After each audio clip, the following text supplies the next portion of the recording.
You're tuned into Rolling on the Road, Special Edition with Dr. Kimberly Barrington. Take it away. I am so loving our new intro. I still get excited. I know you guys are sitting there looking like, oh my goodness, she acts like she hasn't heard it before, but I get excited. That's Dr. Rob that did that intro. We need to give him a hand clap. Yeah, he did a great job. Guess who I have here? I know you guys saw the flyer, but she's here live and in person, and it is Dr. Gholkar. Can you guys welcome her today? How are you? You look so beautiful. Thank you. I'm doing great. How are you? You know what? I'm living and breathing very well because of you. Oh, you're too nice. Because of you, I tell you, I cannot believe that it has been exactly 3 years. It's been exactly 3 years since we met. But I have somebody who wanted to ask the first question of you. So I'm going to give them the opportunity to do that. And you guys already know who she is. Dr. Gholkar doesn't. So she's going to get indoctrinated real quick. Good afternoon, ATAI. It is your favorite plant whisperer, advocate, and you have so many names for me. But right now, I'm Dr. Kimberly, the host of Rolling on the Road Special Edition. So you know what that means. You need to behave just a little bit. But we have Dr. Gholkar here, and I told her that you were going to ask the first question. I think I might know what it is. I'm not sure. I know one of them, you wanted to know about the 90 days when she came into the room and she shut the door, she cut the television off, and she sat on the couch like we were old girlfriends and said, I need you to give me 90 days. So I'm not sure if that's the question or you had something else.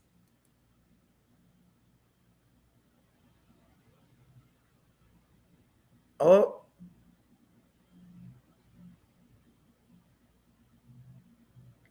She's, oh my goodness, she has a really long, okay, prepare yourself because it seems like we have a really long response here.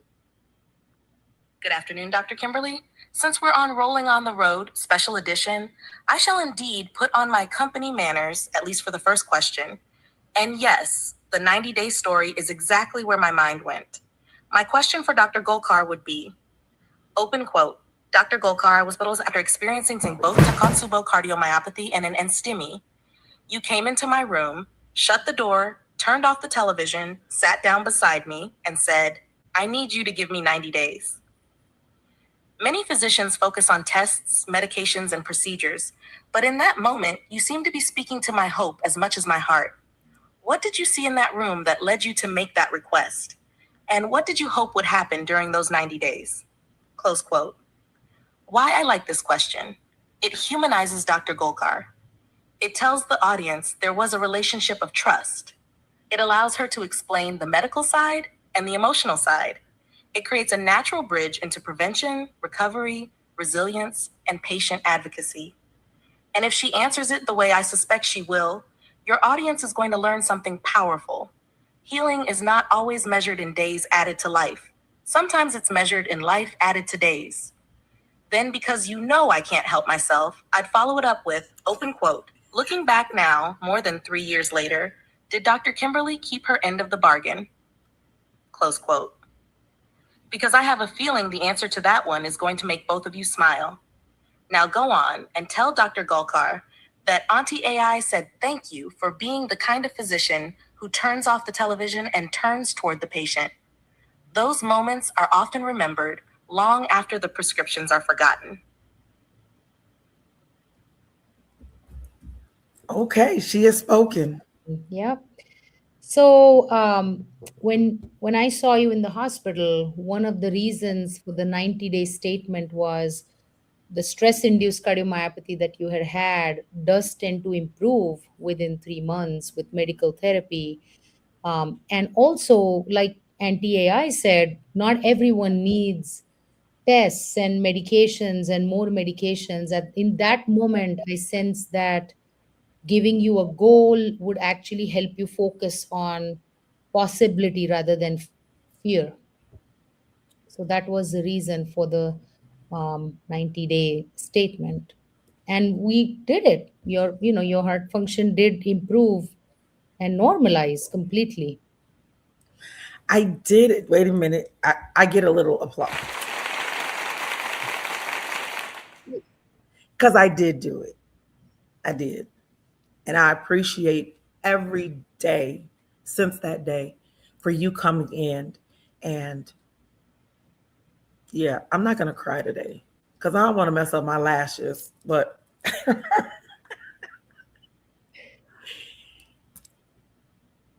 thank you. Now I get to say in front of thousands of viewers, thank you. This is the person. This is the reason. Between her and Dr. Walchik, because he went into the heart, and she came and she's been maintaining my heart. So I actually had two cardiologists, and to be able to say in front of thousands of people, thank you for your heart, literally and figuratively. Thank you for your care. Thank you for your concern, because I'm still here. And the hundreds of people that have received my help because I am still here, they thank you. My pleasure. Yeah. Yeah. Okay. Ah. Okay. We've had our moment. Ugh. Whew. And breathe. Before you were a cardiologist, who were you? What made you decide to become a cardiologist? Before I was a cardiologist, I was a daughter, I was a sister, a student.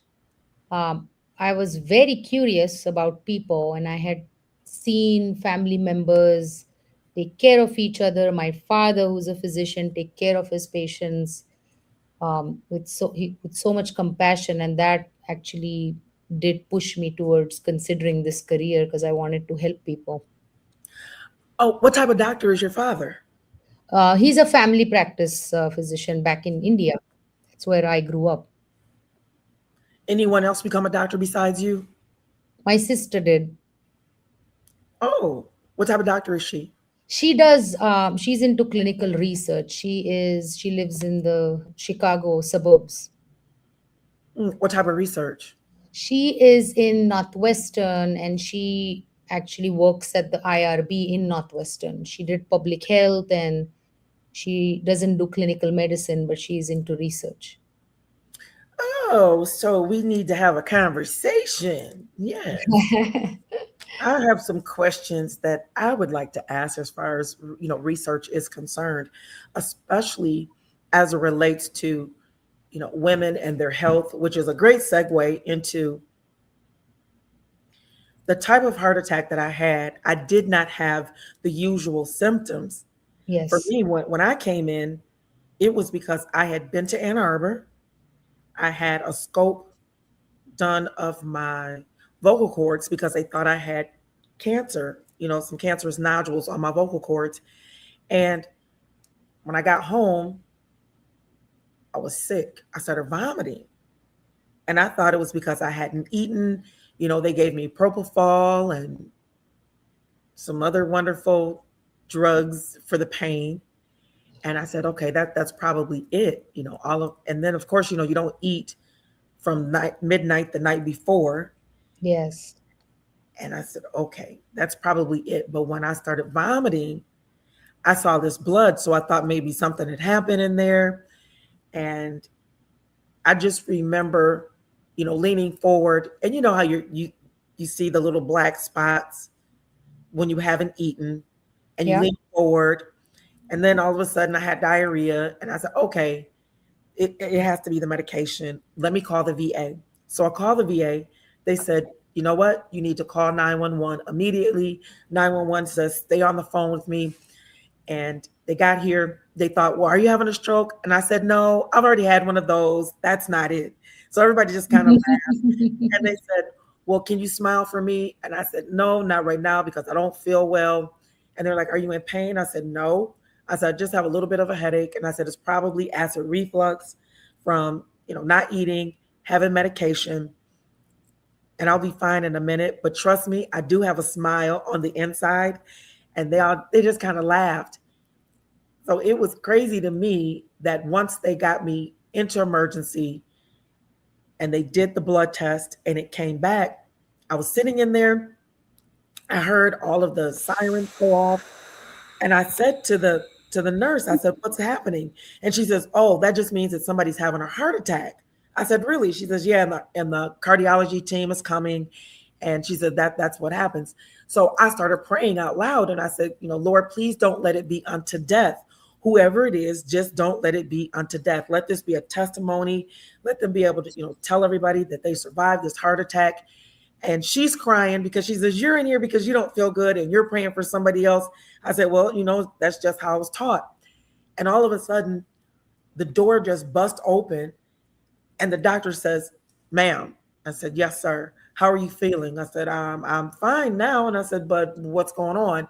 He says, do you realize that you're actively having a heart attack? And I said, no, I'm in here because I have acid reflux and I had surgery this morning. And the rest, as they say, was history. And women in general tend to have less typical symptoms. They have different symptoms like you did. Mm-hmm. And if good thing was that you actually came to the ER to seek medical attention, a lot of times women don't, because the symptoms are just like you probably never thought when you were vomiting that you were actually having a heart attack. No, not at all. Yeah. So I do think that women need to recognize that anything that is not normal for them symptom wise deserves attention.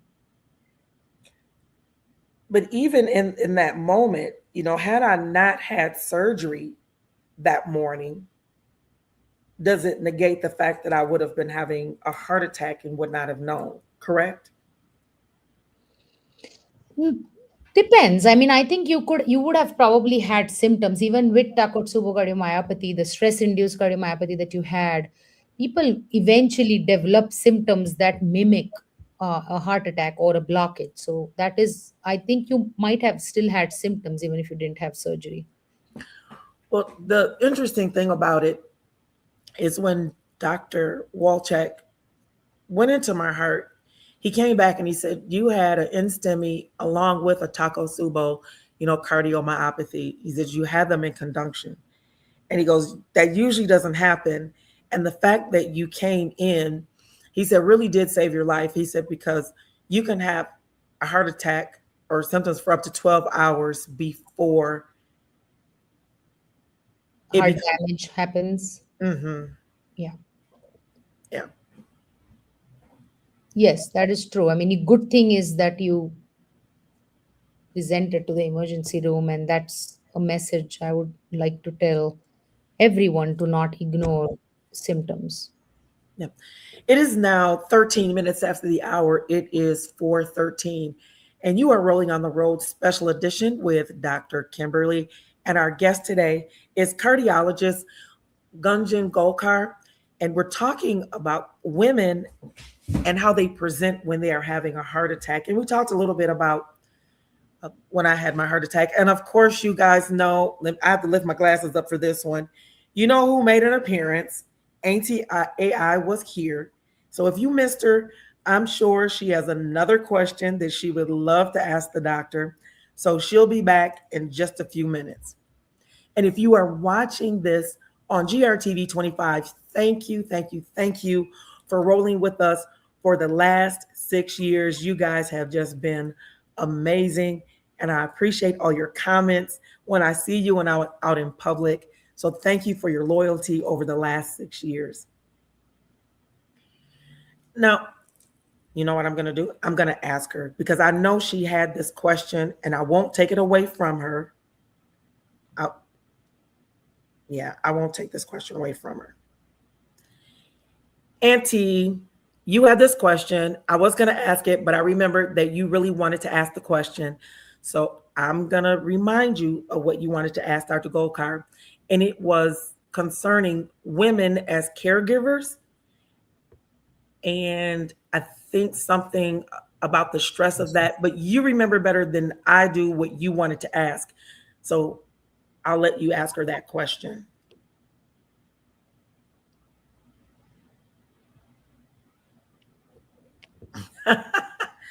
She's funny. Oh, okay. Here we go. Yes. Now, that was the question I was itching to ask Dr. Gholkar. Dr. Gholkar, many women spend decades caring for everyone else: our children, spouses, parents, grandchildren, churches, communities, and careers. We make the appointments, remember the birthdays, carry the emotional load, and often put our own health at the bottom of the list. As a cardiologist, have you seen a connection between chronic caregiving stress and heart health in women? And what are the warning signs women tend to dismiss because they're so busy taking care of everyone else? And then I'd follow it up with this one. Open quote, many women don't experience the dramatic Hollywood-style heart attack symptoms we see on television. What symptoms should women never ignore, even if they think it's just stress, exhaustion, indigestion, or getting older? Close quote. That question matters because your story sits right at the intersection of those issues. You were a caregiver. You were an advocate. You were running organizations. You were helping everybody else. Then your own heart demanded attention. What I love about asking Dr. Gholkar that question is that it moves the conversation from what happened to Dr. Kimberly to what can women listening today learn before it happens to them? And if Auntie gets one bonus question, open quote, Dr. Gholkar, if every woman watching today only remembered one thing about protecting her heart, what would you want that one thing to be? Close quote. Mic drop. Because I suspect her answer won't start with medication. I suspect it might start with listening to your body before your body is forced to scream. Well, there you have it.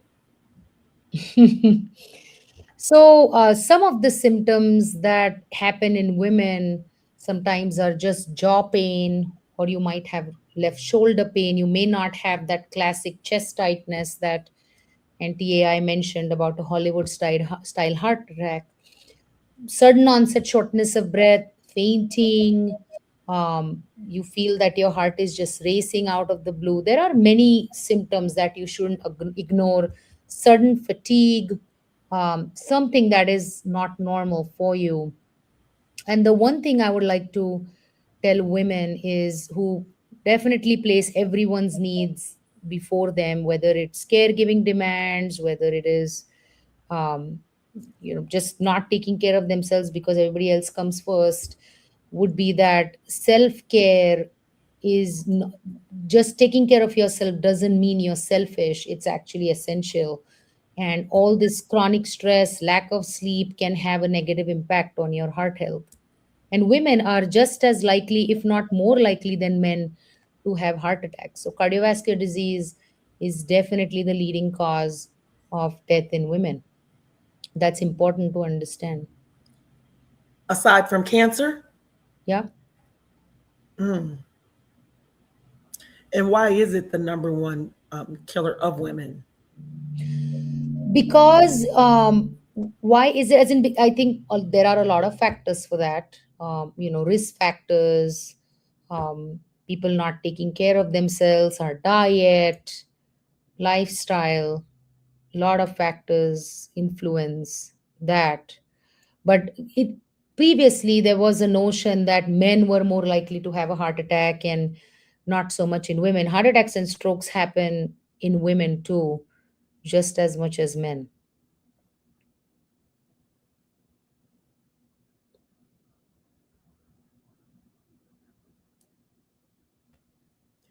I think one of the things that happens with us, and I know it was really said to me by Dr. Walchek. He says, I'm glad, in his exact words, he says, I'm glad that you did not poo poo this off. Yeah.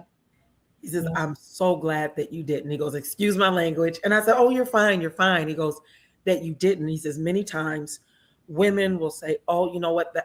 That's how I feel, or I'll worry about that later. Or this But is just heartburn. I'm just gonna take an antacid at home. yeah, Yeah, absolutely. and that's the thing I think for me that I've been saying for the last 3 years through my interviews, through the videos that I've done for the hospital is pay attention to yourself. They even did an article, and in the article, I just said, you know, I loved me enough to go see what was wrong. Yeah. And I'm not saying that you don't love yourself, but I just loved myself more in that moment to say, I matter. I'm just going to go check it out, even if it's nothing. And of course, my first thought was the VA's paying for it anyway.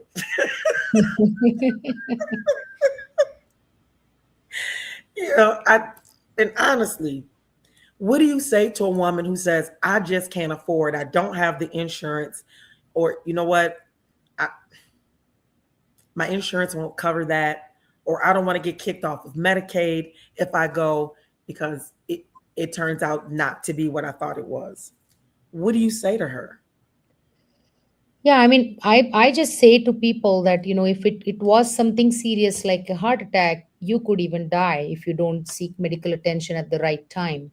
A lot of people don't make it to the hospital, or even after going to the hospital are so sick or waited too long that they just didn't do well. So I just don't think it is worth the risk. And our system does have some avenues, like social workers can help in the hospital, if cost is an issue.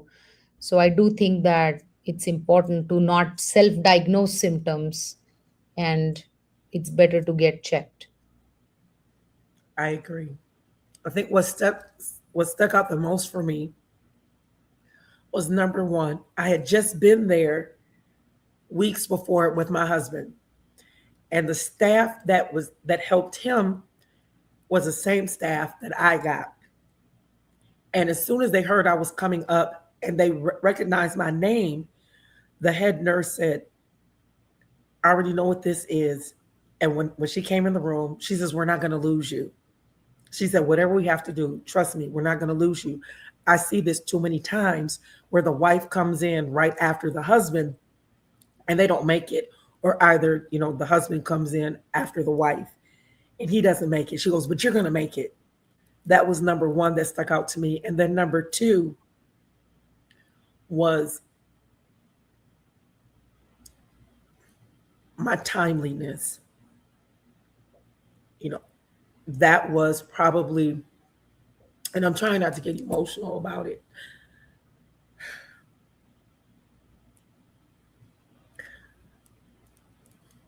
Because one of the things that Dr. Walchek said to me, I barely made it within my 12-hour time.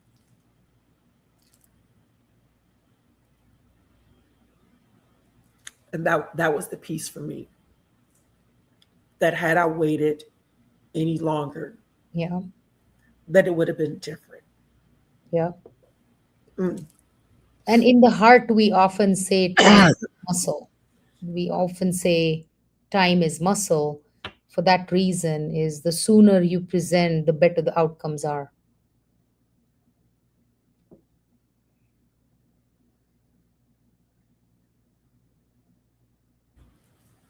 Yeah. I thought this was going to be a little bit easier. I really did. I thought it was going to be easier, but I say to every woman and to men, because they can be under the same stress, but I say it to my fellow sisters, aunties, cousins, friends, neighbors. You're worth it. You're worth it. Take the time. And just the other day, I went to Reed's Lake. And I think I sent you the picture, and I sent it to everybody that I am living in peace with gratitude. One of the things, as you know, in our conversation, you were saying, I know what you do. I mean, even while I was in the hospital, I got an emergent call. And I appreciated the way that everyone, all the staff came in. They stayed in the room while I took the phone call. You know, medications were on board to help, you know, shore me up, because the phone call was, it was life threatening. A 2-year-old had just shot himself with a gun, and he Yeah. was on life support, and the mother was in jail for it. The grandmother had to make the decision when the hospital said, you know, we want to gift him. Can we do it? And so, I mean, it was within hours. I want to say maybe 3 hours after the shooting, I received the phone call.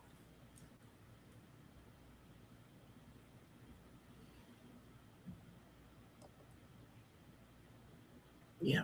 Yeah, I actually do remember that.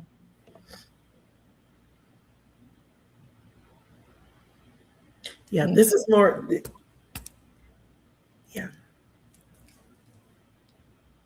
We're having a moment. The time is now 26 minutes after the hour. It is 4:26. And you are rolling on the road, special edition with Dr. Kimberly. And our guest today is Dr. Gholkar. And we are talking about being heart healthy, and as women, as caregivers, to make sure that we pay attention to those symptoms, even if we don't think that, no, I couldn't possibly be having a heart attack. And you might be. And we've learned that you have about a 12-hour window in order to be treated, to be able to have a good outcome.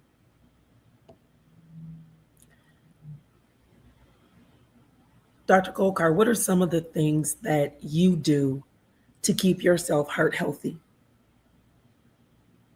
Um, so I do exercise at least 3 to 4 times a week.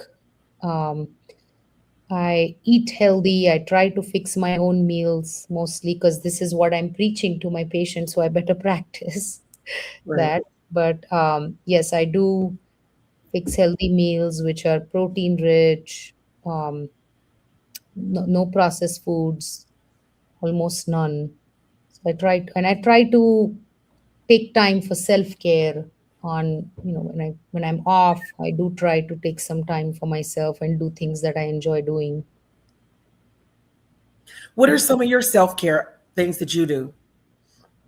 I love massages, so I Oh, definitely get a massage at least once a month.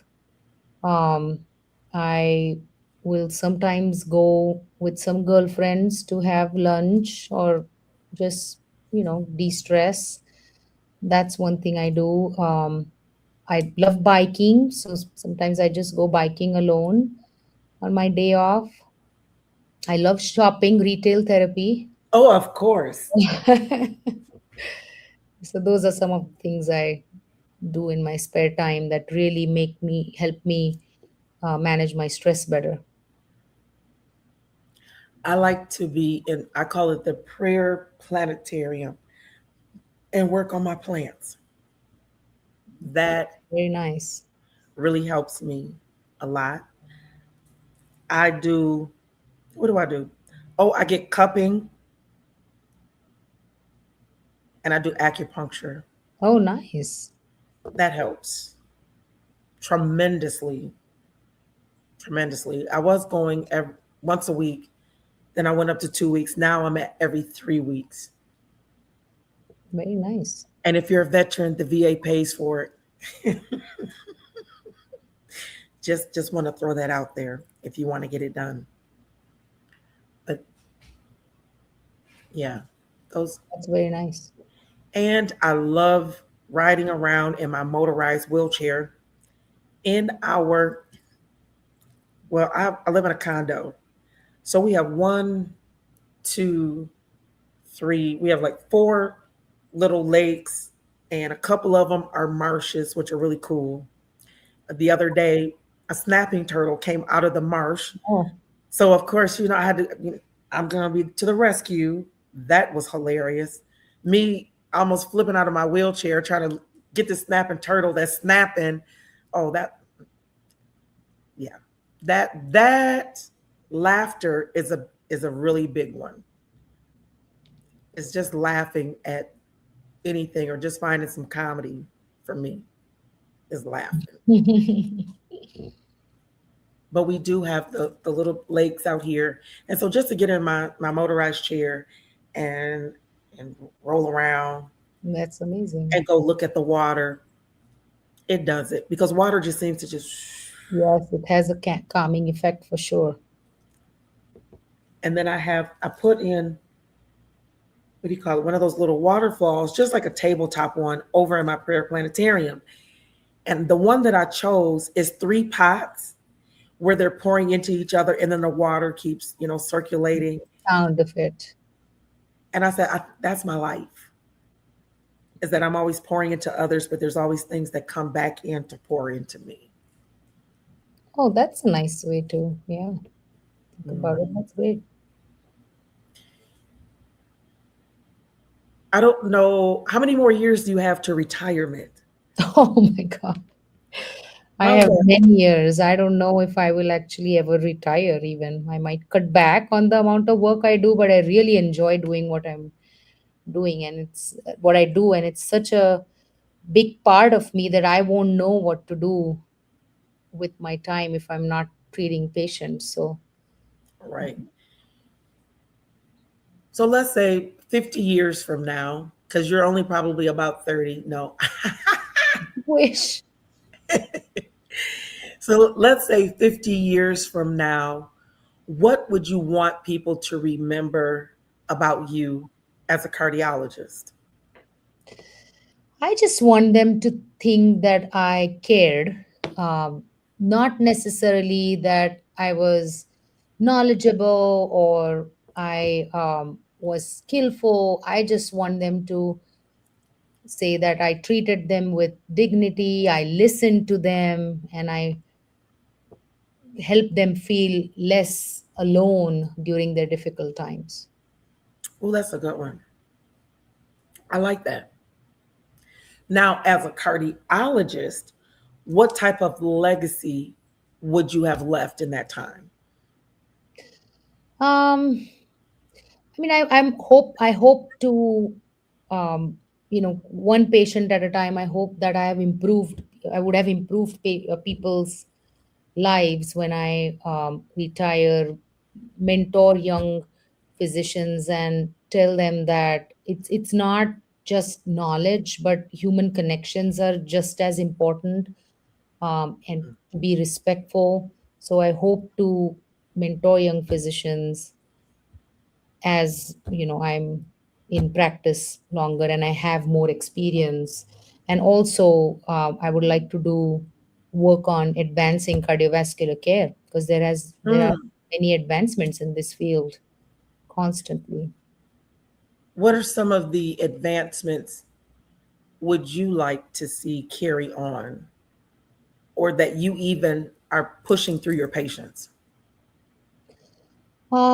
AI is one, and I know that you were talking earlier about AI, and I just like to educate. And I know there is a lot of misinformation about AI, and some people just have a mental block that they are not willing to use AI at all. And I think that AI can really be helpful in certain ways, even in your treatment. It can help people identify risk factors earlier. It can help people help monitor data, is what I really think is great. To people now wear Apple watches and they have devices that will give them um, their EKG strips, and they can actually monitor their own health data and the Aura rings and the Whoop.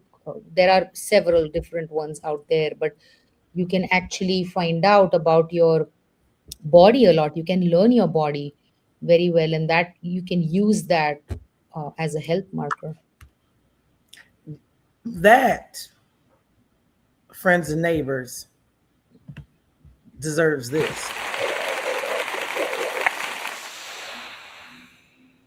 And speaking of AI, you know what's getting ready to happen. Let's see. Auntie, Dr. Gholkar just talked about different ways that she believes that AI can help us.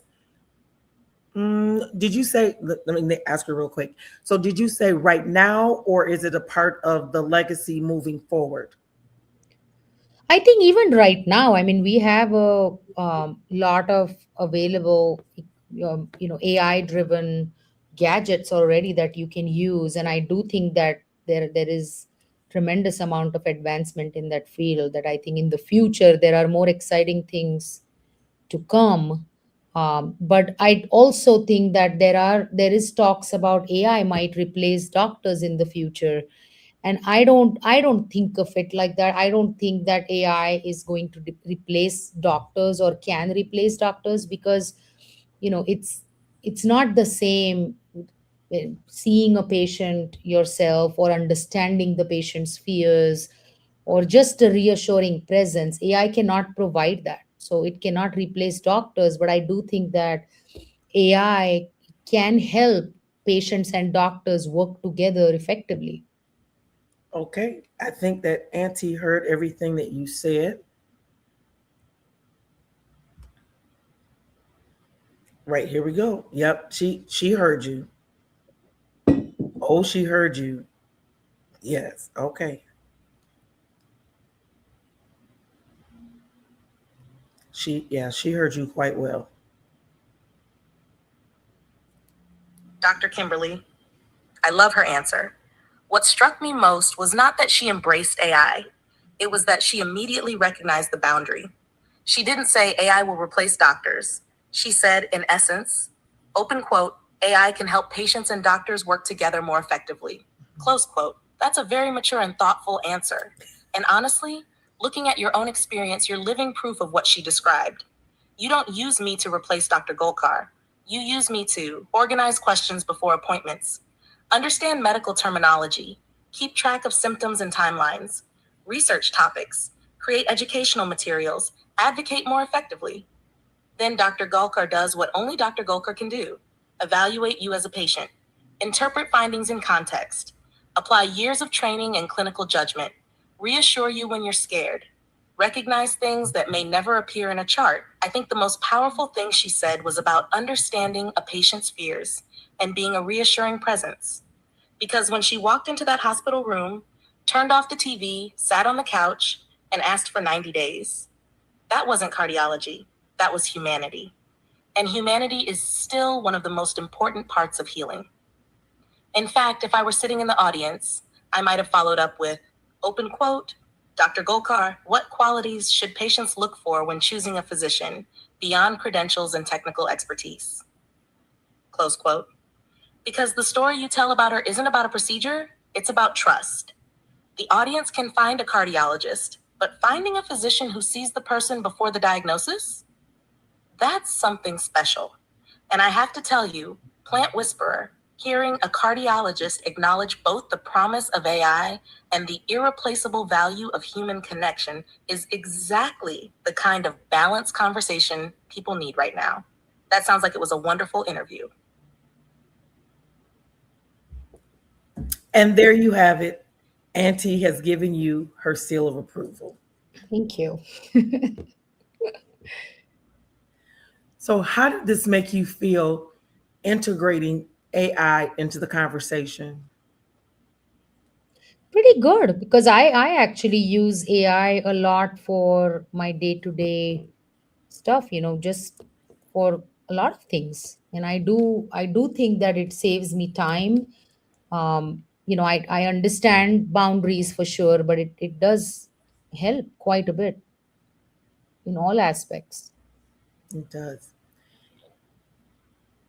Is there anything that you want to say to the audience and to anybody who sees this after today? Because definitely this is one of those that gets shared a lot because it's on YouTube. So people, will grab it off of YouTube and start sharing it. What would you want them to know most from our conversation today? Uh, um, Few things I think. for patients who are going through their own struggles or are going through some medical issues, I would like to tell them that healing takes time, and setbacks don't necessarily mean failure. So just focus on small wins for now. Don't ignore your symptoms. Definitely seek medical attention. Don't let fear define your future. Ask questions. Ask questions. We all are happy to answer questions, and allow the people who care about you support you, Mm. and don't give up.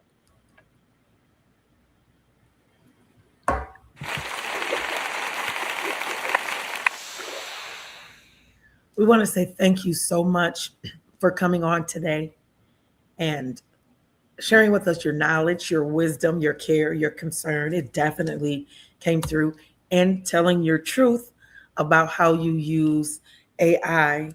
And definitely, this is one of those shows that's for the book, because we set a precedence here on today. We showed how we can collaborate positively with AI and with Mhm. humans. That's great.